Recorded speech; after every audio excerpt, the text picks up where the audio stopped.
Okay okay students, अब हम लोग देखते हैं proof of irrationality number of contradiction methods. Contradiction methods का मतलब क्या होता है बेटा? कॉन्ट्रडिक्शन का मतलब ये होता है जिस चीज को हमें प्रूफ करना है उसके अगेंस्ट जाके प्रूफ करना है। जैसे हमें रैशनल नंबर प्रूफ करना है तो हमें क्या मानना पड़ेगा? Irrational number. और हमें इर्रेशनल प्रूफ करना है तो क्या मानना पड़ेगा बेटा? Rational number. Means if we can prove irrational number then we assume that rational number. If we can prove rational number then we assume irrational number. तो मींस ये काम हमें करना पड़ेगा। अब जैसे कि हमने बताया ये सबसे ज्यादा इंपॉर्टेंट पार्ट है, यही पार्ट आपके बोर्ड एग्जाम में आने वाला है। एक क्वेश्चन फिक्स है, एक क्वेश्चन फिक्स है, सिर्फ p की वैल्यू चेंज होगी बस। कभी √2 आता है, कभी √3 आता है, कभी √5 आता है, कभी √7 आता है, कभी √11 आएगा, कभी √13 आएगा। करना यही होगा, जहां जहां p है वहां वहां वैल्यू रख दोगे, जो वैल्यू आएगी। तो आप इसको अच्छे से सीख लो बेटा, इसको अच्छे से सीख लो, क्योंकि यही आपके साथ आएगा। तो ये मान के चलो ये क्वेश्चन आपके बोर्ड में आ रहा है, ये क्वेश्चन आपके बोर्ड एग्जाम में आ रहा है। तो सपोज p भी है प्राइम नंबर, p क्या है? एक प्राइम नंबर है। तो आपको प्रूफ क्या करना है? √p is an irrational, √p is an irrational। बेटा अपनी कॉपी में नोट कर लो क्योंकि मैं मिटा दूंगा थोड़ी देर के बाद। √p is an irrational number. यदि √p irrational है तो हमें क्या मानना पड़ेगा? तो कॉन्ट्रडिक्शन मेथड है, हमें ये प्रूफ करना है √p is an irrational number by the way of contradiction. तो हमें एज्यूम क्या करना पड़ेगा? कॉन्ट्रडिक्शन का मतलब इरेशनल प्रूफ करना है तो रैशनल एज्यूम करना है। कॉन्ट्रडिक्शन का मतलब यदि इरेशनल प्रूफ करना है तो रैशनल एज्यूम करना है। तो हम क्या एज्यूम करेंगे बेटा? √p is an rational number, this is step 1। √p is a rational number। Irrational proof करना है तो हमने रैशनल मान लिया। अब स्टेप 2 में क्या लिखते हैं? आप जानते हो यदि कोई भी रैशनल नंबर है तो उसका फॉर्म कैसा होगा? सबको पता होगा, p by q बोलते हैं, p by q बोलते हैं, m by n का फॉर्म होगा। स्टेप 2 में क्या करोगे? Then √p is equal to m by n, then √p is equal to m by n। यदि √p की वैल्यू m by n है, क्यों? क्योंकि हमने रैशनल माना है, और m और n क्या है? इंटीजर होते हैं, n की वैल्यू 0 के इक्वल नहीं होती। HCF ऑफ m, n क्या होगा बेटा? 1 होगा। मतलब m और n का HCF 1 का मतलब क्या होगा? m और n इंटीजर में कुछ भी कॉमन नहीं है। सुन लो ध्यान से, m और n का HCF यदि 1 है तो m और n में कोई भी नंबर कॉमन नहीं है। यही मैं लूंगा लास्ट में जब प्रूफ हमारा खत्म होगा, फिर आप कंफ्यूज मत होना। m और n का मतलब m और n में कुछ भी कॉमन नहीं है। स्टेप 3 में क्या करेंगे बेटा? देखो हमने इसको इक्वेशन नंबर 1 मान लिया, यहीं पे छोड़ दिया। Step 3, squaring of both side. Square किया बोथ साइड का, √p का स्क्वायर करोगे तो p आ जाएगा, is equal to m square by n square. फिर इसको हमने क्रॉस मल्टीप्लाई किया तो m square is equal to p into n square. इसको हमने क्या मान लिया? Equation number 2। अब यहां से क्या दिख रहा है आपको? यहां से यदि आप देखो तो ये समझ में आ रहा होगा कि p इसको डिवाइड करेगा। क्यों डिवाइड करेगा? क्योंकि जानते हो बेटा n square is equal to m square by p। यदि ये लिख सकते हो आप, और n क्या है? इंटीजर। तो यदि ये इंटीजर है, ये इंटीजर है तो p इसको डिवाइड करेगा। यदि n इंटीजर है तो p इसको डिवाइड करेगा। तो मतलब क्या हुआ? p divides m square. This means, इस एरो का मतलब क्या होता है? This implies that. इस एरो का मतलब होता है this implies that, means this implies that, means इसका मतलब p divides m square. p यदि m स्क्वायर को डिवाइड कर रहा है तो p डिवाइड्स m भी करेगा, क्योंकि एक थ्योरम हमने थोड़ी देर पहले पढ़ा था, यदि p डिवाइड्स m स्क्वायर है तो p डिवाइड करेगा m को। तो ये हमारा स्टेप 3 कंप्लीट हो गया। Step 3 complete, equation number 1, equation number 2, step 3 complete. अब मैं इसको मिटा दे रहा हूं बेटा। अब आते हैं स्टेप 4। स्टेप 4 देखो बेटा साइड में लिखा हुआ है, स्टेप 4 बेटा साइड में लिखा हुआ है m is equal to pk। क्यों लिखा हुआ है? क्योंकि अभी आपने बोला sir m divides p, p divides m square. यदि m स्क्वायर को डिवाइड करना है तो p डिवाइड्स m, तो means m is the multiple of p ना, m is the multiple of p, तो m is the multiple of p times of k, k is an integer, k is an integer, तो m is equal to p dot k, m is equal to p dot k, तो means equation number 3 clear, यहां तक clear हो गया step 4 तक, इसको third one पे छोड़ दो। अब फिर आते हैं स्टेप 5। स्टेप 5 में क्या बोल रहा है, by putting the value in 2 क्या था बेटा, 2 क्या था आपको पता है, 2 क्या था, मैंने यहां पे लिखा था m equal to p n square, तो किसकी वैल्यू पुट करोगे, m की वैल्यू क्या है pk, मींस इस pk को यहां पे पुट कर दोगे, दिस इज इक्वेशन नंबर 2, इसमें आप m की वैल्यू पुट कर दोगे तो क्या आएगा बेटा, सॉल्व करना इसको, तो n square is equal to pk square, n square is equal to pk square. अब फिर से वही चीज, n square is equal to pk square का मतलब, n square is equal to pk square का मतलब, फिर से वही चीज देखो बेटा, ध्यान से देखो, बार बार वही चीज आ रही है, n square by p is equal to k square, और k क्या था बेटा, इंटीजर, और यदि ये इंटीजर है तो p n को डिवाइड कर रहा है, समझना इसको, p n को डिवाइड कर रहा है, p divides n square, then p divides n, then p divides n, इसको 4 मान लिया, एक पे छोड़ दिया, फिर फ्रॉम 4 इस फोर्थ को लेके हमने ये लिख लिया p divides n, means n is also multiple of p, n is also multiple of p, n is also multiple of p, that is a contradict from the first statement, that is contradict from the first statement. आपने पढ़ा था n equal to pk, पर केवल क्या रहेगा, कोई integer होगा, ले लो कोई integer, k is any integer. तो आपने क्या पढ़ा था बेटा, यदि आप ध्यान दो आपने पढ़ा था कि m और n में कुछ भी कॉमन नहीं है, थर्ड एंड फिफ्थ देखो, थर्ड एंड फिफ्थ यहां पे लिखा हुआ बेटा, थर्ड एंड फिफ्थ क्या लिखा हुआ, m है common multiple of p, m को कौन डिवाइड कर रहा है p, n को कौन डिवाइड कर रहा है p, तो m and n है कॉमन मल्टीपल ऑफ p, सो ध्यान सुनना, सो फ्रॉम स्टेप सेकंड में क्या था, HCF of m and n are p, but in our assumption हमने क्या माना था बेटा, हमने क्या माना था, m और n, m and n, HCF of m and n are 1, HCF of m and n are 1, मतलब हमारा HCF आ रहा है p, हमारा HCF आ रहा है p, और HCF था क्या 1, कॉन्ट्राडिक्ट कर रहा है कि नहीं, हमारा HCF आ रहा है p, इसका HCF क्या है 1, तो दोनों में कॉन्ट्राडिक्शंस है, both statements are contradict, so our assumption is false, both statements are contradict, so our assumption is false, so root p is an irrational number, so root p is an irrational number, so root p is an irrational number। ये हमारा proof करने का तरीका होगा। एक general question है, अब मैं बोल दूं रूट 2, बेटा ये काम करना है, रूट 3 यही काम करना है, p की जगह रूट 2 लिख दो, रूट 3 लिख दो, देखो मैं एक क्वेश्चन करके दिखा भी दे रहा हूं, ये जनरलाइज फॉर्म है, एक क्वेश्चन फिक्स है, पूरा 100% श्योर है एक क्वेश्चन से आना है, means this is the final decision today, this question is comes in your boards exam, means ये क्वेश्चंस आपके बोर्ड एग्जाम्स में आएगा, फिक्स है, एकदम मान के चलो 100% डिट्टो लिख के ले लो, तो मींस ये आएगा, तो मींस यदि आप क्या मानोगे, आप क्वेश्चन क्या आएगा, बोलेगा बेटा प्रूफ करो root 3 is an irrational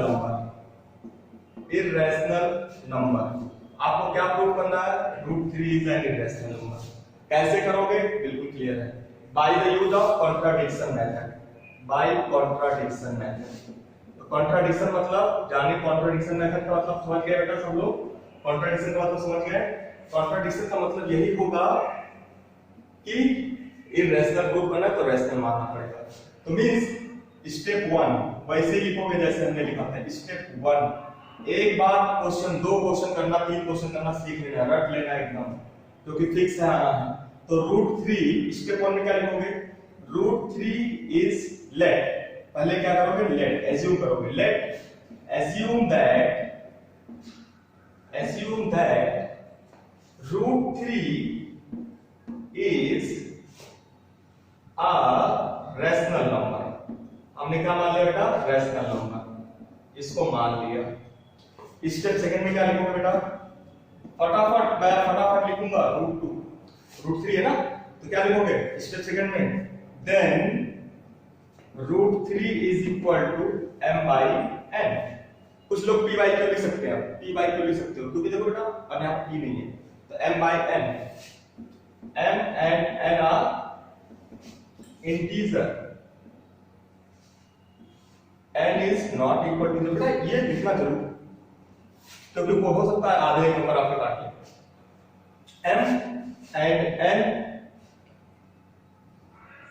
HCF of m and n are 1, मतलब m और n का HCF कितना है? 1। फिर क्या क्या था स्टेप थर्ड में? Step third, squaring of both side. क्या करोगे? Squaring of both side. क्या हो जाएगा? 3 is equal to m square by n square. तो m square is equal to 3 times of n square. समझ में आ रहा है बेटा? ये समझ में आ रहा है? m square is equal to 3n square. This is, अब देखो इसको इक्वेशन नंबर 1 मान लेना, इसको इक्वेशन नंबर 2 मान लेना। तो फ्रॉम द 2 क्या दिख रहा है बेटा? यहां दिख रहा है n square is equal to m square by 3। This means m square is divided by 3। Means यहां से क्या समझना है आपको? स्टेप थर्ड देखो, स्टेप थर्ड चल रहा है। स्टेप थर्ड में क्या हुआ? यहां से क्या लिख सकते हो? This implies that 3 divides m square, then 3 divides m। इसको नोट कर लो। तो स्टेप 3 हमारा कंप्लीट हो गया। स्टेप 3 क्या क्या? फिर से एक बार रिवाइज करना। Late assume that √3 is the rational number. Step second, √3 is equal to m/n, m and n comma m and n are integer, n is not equal to 0, HCF of m and 1. Squaring of both sides, 3 is equal to m square by n square. m square is equal to 3 times of n square. n square is equal to m square by 3. 3 divides m square. 3 divide करेगा m square को, 3 divides m, मतलब 3 divides कर रहा है m को। अब step 4 मैं मिटा रहा हूं बेटा इसको। स्टेप 4 क्या लिखोगे? स्टेप 4 क्या लिखोगे? मैं ऊपर लिख रहा हूं, ध्यान देना, मैं ऊपर लिख रहा हूं। स्टेप 4 सबको आना चाहिए, ये एकदम क्लियर। स्टेप 4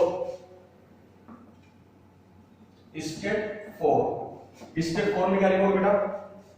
3 डिवाइड्स m का मतलब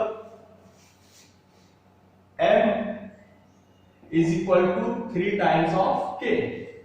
K is any integer. This is equation number 3। मान लो 3। क्लियर? इतना हो गया स्टेप 4। अब स्टेप 5 में तो कुछ करना ही नहीं है। स्टेप 5 में क्या करना है बेटा? सिर्फ वैल्यू पुट करनी है। In step 5 put the value of m in 2। किसमें पुट करोगे? 2 में पुट करोगे। मींस वैल्यू ऑफ m इन 2 में पुट कर दो। तो क्या करोगे? m की वैल्यू को 2 में पुट करोगे तो m कितना बेटा? 3k m क्या है? सेकंड क्या है? m square is equal to 3 times of n square. तो m की वैल्यू कितनी है? 3k। पुट करो, 3k square is equal to 3n square. तो 9k square is equal to 3n square. तो यहां से क्या मिल गया बेटा? दिस इंप्लाइज दैट आ जाएगा n square is equal to 3k square. ये मिल गया। This is 4।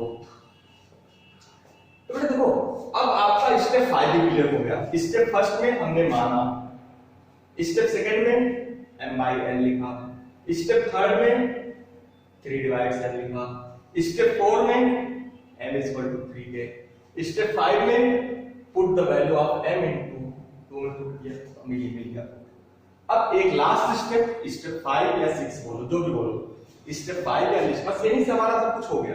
तो मींस अब मैं नीचे मिटा रहा हूं, मैं फिर नीचे नहीं जाऊंगा, ये इस साइड मिटा रहा हूं, यहां पे देखो, क्योंकि हो सकता है मैं फिर से रिवाइज कर दूं आपको, ये ध्यान रखना। तो अब अब क्या कर सकते हैं बेटा, देखो यहाँ पे n स्क्वायर इक्वल टू 3 के स्टेप 6 लिख लेना, यदि लिखना ही है तो स्टेप 6 भी कर लेना। यहां से क्या मिल गया बेटा, n 3 divides n square, 3 divides n square, then 3 divides n square, then 3 divides n, मतलब यदि 3 डिवाइड करना है n स्क्वायर को तो 3 डिवाइड्स n को भी करेगा। This means n is equal to 3 times of k1। k1 is any integer. This is equation number 4, ये इक्वेशन नंबर 4 है। तो फ्रॉम थर्ड एंड फोर्थ, यदि आप थर्ड और फोर्थ देखो तो 3 इज अ कॉमन ना, और हमने क्या माना था, एचसीएफ इज 1। तो यदि हम m और n का एचसीएफ निकाले फ्रॉम थर्ड एंड फोर्थ, यही लास्ट में स्टेप आपको थोड़ा सा याद रखना है, क्या लिखना है, from third and fourth m and n have common multiple कितना है, 3, common multiple of 3. So our assumption is false, लिख देना direct, our assumption is false। हमारा assumption क्या हो गया, false हो गया। क्यों, क्योंकि HCF कितना था, 1, यहाँ पे क्या मिल सकता है, 3, मल्टीपल ऑफ 3 है, इसका मतलब 3 कॉमन है, 3 कॉमन है, यहाँ पे कुछ भी कॉमन नहीं था, यहाँ पे m और n में कुछ भी कॉमन था नहीं, यहाँ पे m और n में क्या कॉमन आ गया, 3 आ गया, m और n में कॉमन क्या आ गया, 3 आ गया। Means our assumption is false। तो हमारा assumption क्या था, हमारा assumption था √3 इज अ रैशनल नंबर। ये गलत है, ये गलत है, ये assumption गलत है, तो इसका मतलब √3 is N irrational number, √3 is an irrational number, hence prove that। बेटा ये ऐसे ही लिखना है, यही लिखना है आपको। अब तो बेटा समराइज करो तो केवल 5 स्टेप्स में है, कुछ नहीं। आपको लग जरूर रहा होगा 5 स्टेप बहुत बड़े हैं, करना क्या है यार, पहले देखो तो स्टेप 1 एज्यूम कर लो रैशनल नंबर, स्टेप 2 कौन नहीं जानता है m by n होता है, सब जानते हैं। स्टेप 3 स्क्वायरिंग, स्क्वायर नहीं कर पाओगे क्या, स्क्वायर किया, m square equal to 3n square. अब n square equal to m square by 3, इसका मतलब क्या हुआ, 3 divides n square, 3 divides n। यदि 3 डिवाइड कर रहा है m को तो हमारा नेक्स्ट स्टेप क्या था, 3 डिवाइड्स n था, तो क्या करेगा, m इक्वल टू 3 के, तो 3m को डिवाइड करना तो थर्ड हो गया। Step 5 put the value of m in second. इस वैल्यू को हमने सेकंड में पुट कर दिया। सेकंड क्या था, ये यहां से क्या आ गया, n square equal to 3k square. इसका मतलब क्या, वही चीज n स्क्वायर बाय 3, इसका मतलब 3 divides n square and 3 divides n, ध्यान देना 3 divides n square, 3 divides n। फिर उसके बाद क्या लिखा आपने, n is the multiple of 3k1, this is the fourth. From third and fourth m and n have common multiple 3, means यहां भी 3 है, यहां भी 3 है, तो मींस 3 क्या हो गया, कॉमन हो गया। यदि कॉमन हो गया तो इसका मतलब क्या हुआ, m and n have common multiple of 3, so our assumption is false। क्यों false हो गया, क्योंकि हमारा assumption क्या था, HCF equal to m and n equal to r। इसका मतलब होता है नो कॉमन मल्टीपल, ध्यान रखना, 1 का मतलब no common multiple, no common multiple in m and n, ये होता है बेटा। इतना होने के बाद जैसे एजम्पशन फॉल्स हुआ, हमारा एजम्पशन था क्या, √3 is rational number, rational number था तो हमारा ये क्या हो गया, एंड इररेशनल नंबर। तो ये हमारा प्रूफ हो गया। अब सोचो यदि आप 3-4 क्वेश्चन इसी तरीके का कर लो तो कभी भूलेगा, कभी नहीं भूलेगा। तो बेटा इसको आपको करना है, अब घर पे बैठ के ये कर लेना, √5 प्रूफ कर लेना, √7 प्रूफ कर लेना, √11 प्रूफ कर लेना, ये सब क्या कर लेना प्रूफ, क्योंकि हो सकता है एक क्वेश्चन कोई भी आ जाए और आएगा तो सब में यही लिखना है, कुछ अलग नहीं लिखना है, सिर्फ ये वैल्यू चेंज होगी बस, ये वैल्यू चेंज होगी, कुछ नहीं। तो मींस बेटा इसको आज के वीडियो देखने के बाद पॉज कर करके धीरे धीरे देखो इसको, क्योंकि सबसे थोड़ा सा डिफिकल्ट है, लैंग्वेज आपको लिखने आना चाहिए इसमें, यही कॉन्ट्रडिक्शन मैथड्स है। तो आज के लिए इतना सफिशिएंट है बेटा। जय Ram, once again all of you, thank you everybody.